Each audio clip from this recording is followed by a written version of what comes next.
নমস্কার বন্ধুরা, welcome to আরকে sports. আশা করি তোমরা সবাই সুস্থ ও অনেক ভালো আছো।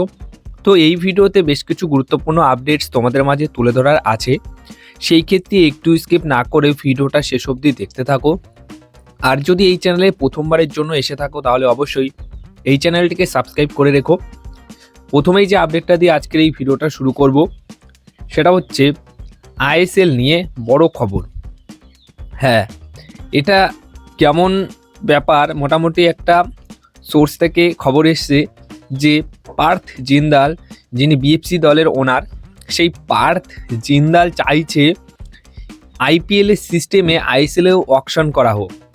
মানে আইপিএলে যেভাবে প্লেয়ার কেনা বেচা হয় অকশানে, সেরকম যেন আইএসএলেও অকশন করা হোক এবং আইএসএলের অকশন থেকে প্লেয়ার যেন কিনতে বেচতে পারে, এরকম একটা ব্যাপার। মানে এইরকম করতে চাইছে পার্থ জিন্দাল, এরকম একটি প্রস্তাব দিয়েছে। তো মানে ফুটবলে এটা হয় কি না এখনও আমার জানা নেই, বাট এই বিষয়টা পুরোপুরি একটা হাস্যকর। কারণ তাহলে তো মানে ফুটবলারদের যে এজেন্ট তাদের কি হবে যদি এরকম সিস্টেম হয়।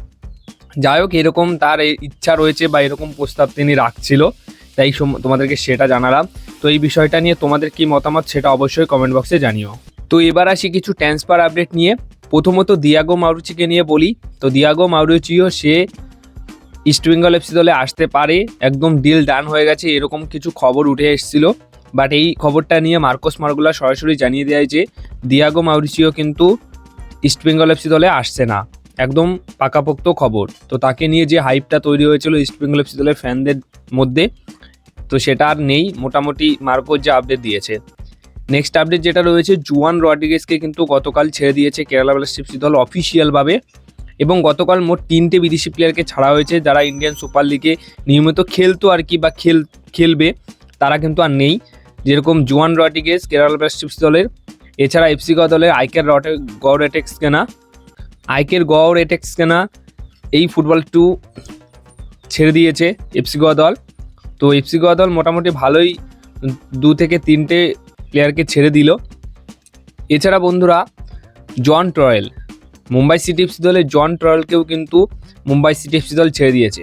তো দেখো, এই সমস্ত প্লেয়ারদের কিন্তু ক্লাবগুলো ছাড়ছে না, ক্লাবগুলির কাছ থেকে নিজে থেকেই ব্যক্তিগত মতামত সিদ্ধান্তে কিন্তু প্লেয়াররা মুম্বাই সিটি এফসি, গোয়া, কেরালা এই সমস্ত ক্লাবগুলোকে ছেড়ে দিচ্ছে এই সমস্ত ফুটবলাররা। এমন নয় যে মুম্বাই সিটি এফসি, গোয়া, তারপর কেরালা ব্লাস্টার্স এফসি, অন্যান্য দলগুলো নিজেদের ইচ্ছায় প্লেয়ারদের ছেড়ে দিচ্ছে, এমনটা নয়। নিজেদের ব্যক্তিগত ইচ্ছায় ফুটবলাররা কিন্তু এই সমস্ত আইএসএলের ক্লাবগুলি ছেড়ে অন্যান্য দেশের লিগের কোনো ক্লাবে সই করছে, এই হচ্ছে বিষয়। তো এবার তোমাদেরকে আপডেট শেয়ার করি যে ইএফসি সি লাইসেন্স সফলভাবে উন্নীত হয়েছে প্রীতম কোটাল।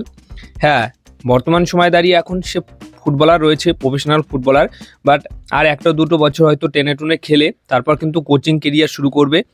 এবং সেই কোচিং কেরিয়ার শুরু করার জন্য তাকে মানে প্রতিটা ফুটবলার যারা আর কি পরে কোচ হয় তাদেরকে তো অনেক কিছু পরীক্ষা দিতে হয়। তো সেই রকমভাবেই ইএফসি লাইসেন্স সফলভাবে উন্নীত হয়েছে, মানে পাশ করেছে প্রীতম কোটাল। ভবিষ্যতে কিন্তু এই প্রীতম কোটালকে তোমরা কোচের দায়িত্বে দেখতে পারবে যে কোনো দলেরই। এবার তোমাদেরকে বলে দিই যে মোহনবাগান দলের সিনিয়র টিম কিন্তু একটা ফ্রেন্ডলি ম্যাচ খেলতে চলেছে municipal sports academy, Bidhannagar municipal sports একাডেমির এগেনস্টে 17ই জানুয়ারি একটা ফ্রেন্ডলি ম্যাচ খেলতে চলেছে। তারপর গিয়ে কিন্তু ফেব্রুয়ারির ফার্স্ট উইকে একটা ম্যাচ খেলবে ইন্টারকাশি এফসি দলের এগেনস্টে ফ্রেন্ডলি ম্যাচ। মোট 2টো ম্যাচ আপাতত মোহনবাগানের রয়েছে যেটা ফ্রেন্ডলি ম্যাচ হতে চলেছে। তো এবার সবশেষে যে আপডেটটা শেয়ার করব সেটা হচ্ছে আরও একটা প্লেয়ার কিন্তু রিজার্ভ টিম থেকে একদম মেন টিমে তুলে নিয়ে আসলো সার্জিও লোবেরা। সার্জিও লোবেরা কী করেছে, অভিষেক সিংকে একদম ফার্স্ট চয়েস রাইট ব্যাক হিসেবে দেখছে, সেকেন্ড চয়েস হিসেবে আশিস রায়। মানে এই দুজন প্লেয়ার প্রপারলি রাইট ব্যাক পজিশনে খেলবে। ফার্স্ট চয়েস হিসেবে প্রতি প্লেইং 11-এ কম বেশি তোমরা অভিষেক সিংকেই দেখতে পারবে, তারপর আশিস রায় থাকছে।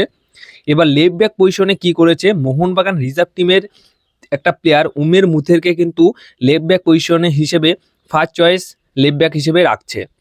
মানে সুভাষিস বোস তো আছেই, সুভাষিস বোসই মোটামুটি সব প্লেইং 11-এ লেফট ব্যাক হিসেবে ফার্স্ট চয়েস হিসেবে থাকবে, কিন্তু ওনার পরের জায়গাটা থাকছে কিন্তু উমের মুথের।